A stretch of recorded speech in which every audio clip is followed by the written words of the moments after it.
Okay, so here's that 6035 Castle Guard from 1987.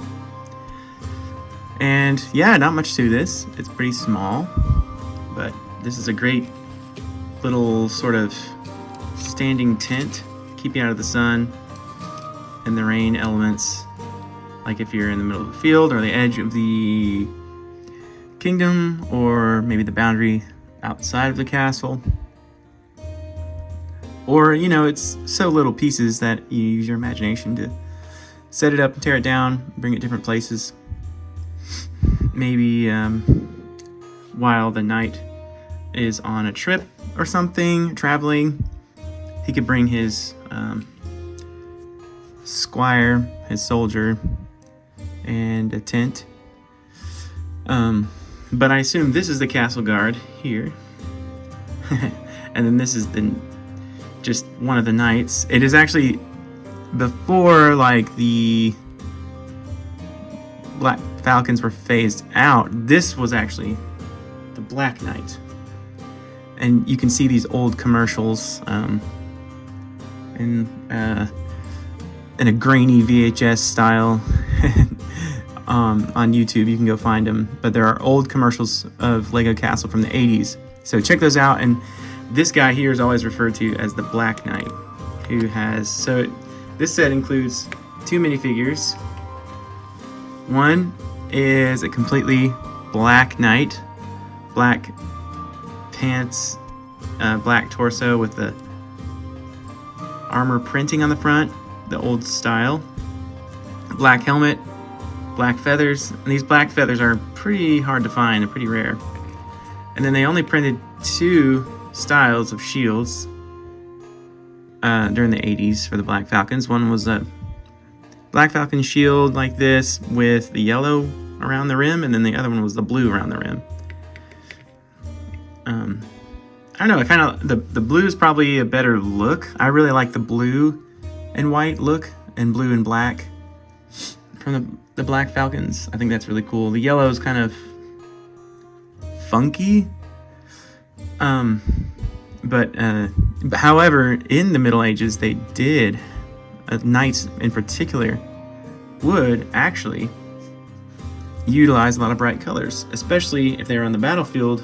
Surprisingly enough, they weren't trying to be camouflaged because they didn't want somebody attacking them on their team and mistaking them for the enemy. So they wanted to have clear, vibrant, bright colored representation, so by the time that they all got stained with mud and blood and whatever, they could still tell who was who on the battlefield amidst all the shields and the clanging of armor and whatever else. Anyways, weird side note, but yeah, this is probably my favorite Black Falcon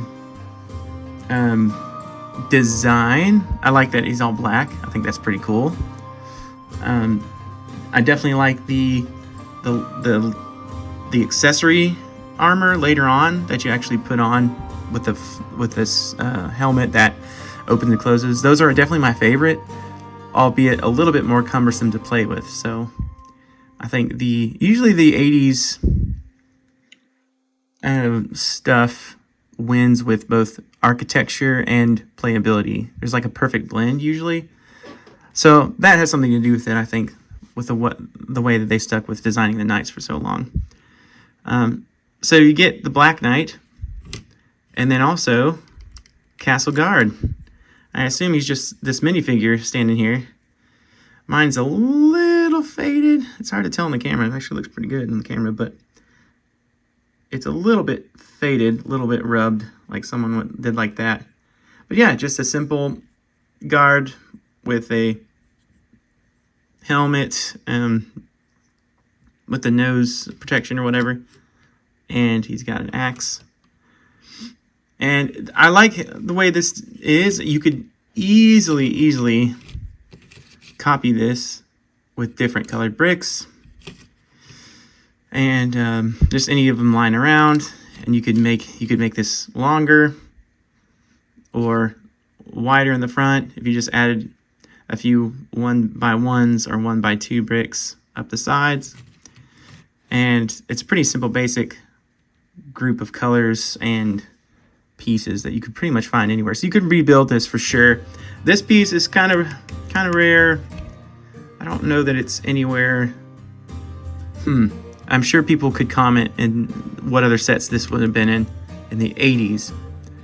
But as far as not being translucent, like with the space sets, I'm fairly certain this is probably the one set that has this red sort of tint cover piece. It's almost like a window visor, windshield, sort of. But it just is set on this hinge, and you can open it up and set the minifigure in there, or do things, or you could use those as little shelves, and then close it back. I don't know. It's a good look, but like I said, all in all, you could probably replace. You could probably grab other pieces in bulk if you had a bunch of bulk old pieces and make this yourself. White is definitely easy to find. That'd be the only challenging piece, but you could replace it, or you could extend the tent with a different type of piece or a plate and make it bigger. And you could build a bunch of your own tents for knights to kind of shelter in, during a battle or before or after, or if they're training or traveling somewhere. You could easily take this design and copy it and make it your own quite easily. Mine is all vintage pieces, pretty much, yeah. And they are this one that came pretty dirty. It's really hard to see on the camera, but yeah, you can see. I did a pretty good cleaning on it, but it's still pretty stained. It's brown and then almost pink. You know how these old ones get, these old pieces. And mine's a little bit tore up. My spear there is bent a little. I think it's fine. It's fun to display it. It adds character and depth versus just perfectly clean white pieces. So I like it. That's about it as far as this goes. Those are the things I wanted to say about it.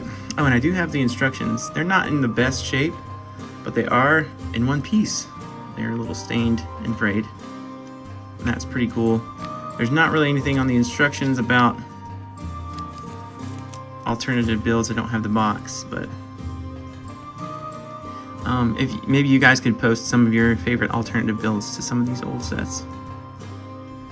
But yeah, I just kind of display this outside of the castle, standing guard. I think it's a great little tiny set, and obviously if you could get a bunch of them, or even build a bunch of them, you could have your own army